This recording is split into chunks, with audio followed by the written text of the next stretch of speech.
یعقوب علیہ السلام ملک شام میں ایک شہر کنعان کے رہنے والے تھے اور ان کی 2 شادی تھی۔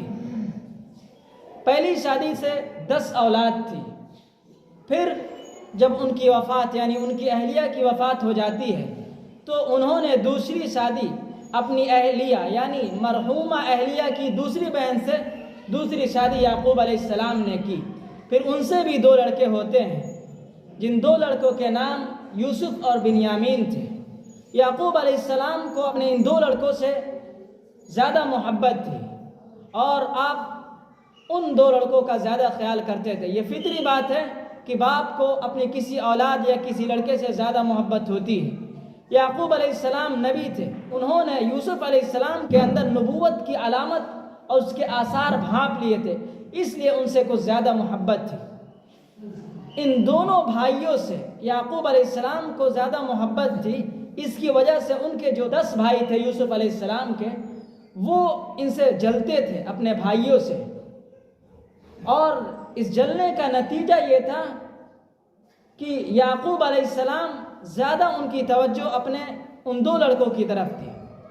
تو یعقوب علیہ السلام کے ان 10 لڑکوں کو یہ بات بڑی ناگوار گزرتی تھی، ان کو بڑی تکلیف ہوتی تھی، اس لیے انہوں نے یہ کوشش کی کہ کسی طرح ہم یوسف علیہ السلام کو راستے سے ہٹا دیتے ہیں تاکہ والد کی محبت کی پوری توجہ ہماری طرف ہو، تاکہ والد کی پوری محبت ہماری طرف اور ہم سے ہو۔ لہٰذا ان بھائیوں نے یہ رائے کی اور مشورہ کیا۔ کسی نے یہ کہا کہ ہم ان کو قتل کر دیتے ہیں۔ انہی میں سے بڑے لڑکے جس کا نام یہودا تھا، اس نے کہا کہ قتل نہیں کرو بلکہ ان کو کسی طرح کسی دور دراز کنویں میں لا کر ڈال لیتے ہیں۔ لہٰذا ان کا یہ مشورہ ہوا اور اس مشورے پر عمل کرنے کے لیے وہ اپنے والد کے پاس گئے اور ان سے کہا کہ آپ تو یوسف علیہ السلام کو اپنی نظروں سے ہٹنے نہیں دیتے ہیں، آپ ان کو اپنی نظروں سے اوجھل نہیں ہونے دیتے ہیں، آپ ان کو ہمارے ساتھ بھیجیے تاکہ ہم یوسف علیہ السلام کو اپنے ساتھ لے جا کر کھیلیں گے اور موج مستی کریں گے۔ آپ جانتے ہیں کہ ہم طاقتور اور مضبوط ہیں، کوئی بھی دشمن ہماری طاقت کا مقابلہ نہیں کر سکتا، یا کسی قسم کا درندہ جانور ہماری طاقت کا مقابلہ نہیں کر سکتا، اس لیے آپ ہماری طرف سے بالکل بے خوف رہیے اور بے فکر رہیے کہ آپ کے لڑکے یوسف کو کسی قسم کی کوئی تکلیف پہنچے گی۔ یعقوب علیہ السلام بڑے سمجھدار تھے اور اپنی آنکھوں سے ہٹنے نہیں دیتے تھے یوسف علیہ السلام کو، اس لیے انہوں نے کہا کہ نہیں، رہنے دو، لیکن بار بار انہوں نے اصرار کیا کہ نہیں، آپ جانے دیجیے ہمارے ساتھ یوسف علیہ السلام کو، ہم ان کو کسی قسم کی کوئی تکلیف پہنچنے نہیں دیں گے۔ لہذا یعقوب علیہ السلام نے ان کے اصرار کی وجہ سے، ان کے ضد کی وجہ سے اپنے بیٹے یوسف کو اجازت دے دی کہ وہ اپنے بھائیوں کے ساتھ جائے۔ لہذا وہ لوگ ان کو ساتھ لے کر جاتے ہیں اور راستے میں باری باری سے وہ اپنے کندھوں پر انہیں بٹھاتے تھے اور اس طرح وہ چھوٹے تھے تاکہ وہ تھکنے نہ پائیں۔ جب وہ پہنچتے ہیں ایک کنویں کے پاس جو بڑا تاریک کنواں تھا اور اس میں سانپ بچھو کی تعداد بہت زیادہ تھی، لہذا انہوں نے یہ کہا کہ اسی کنویں میں ہم ان کو ڈال لیتے ہیں، یا تو سانپ اور بچھو کھا لیں گے ان کو، یا اگر زندہ رہیں گے تو کوئی راہگیر اور مسافر ان کو اپنے ساتھ لے جائے گا۔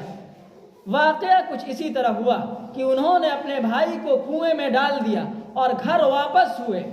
ان کی قمیص انہوں نے اتار لی، ان کا کرتا، اور اس کرتے کو ایک دمبے کو ذبح کر کے اس دمبے کا خون ان کے کرتے میں لپیٹ دیا، اور اس کرتے کو یعقوب کے ان 10 بیٹوں نے یعقوب علیہ السلام کو لا کر حاضر کیا اور یہ کہا روتے ہوئے اور ڈرامائی انداز میں، ناٹک کے انداز میں کہ اے میرے والد گرامی،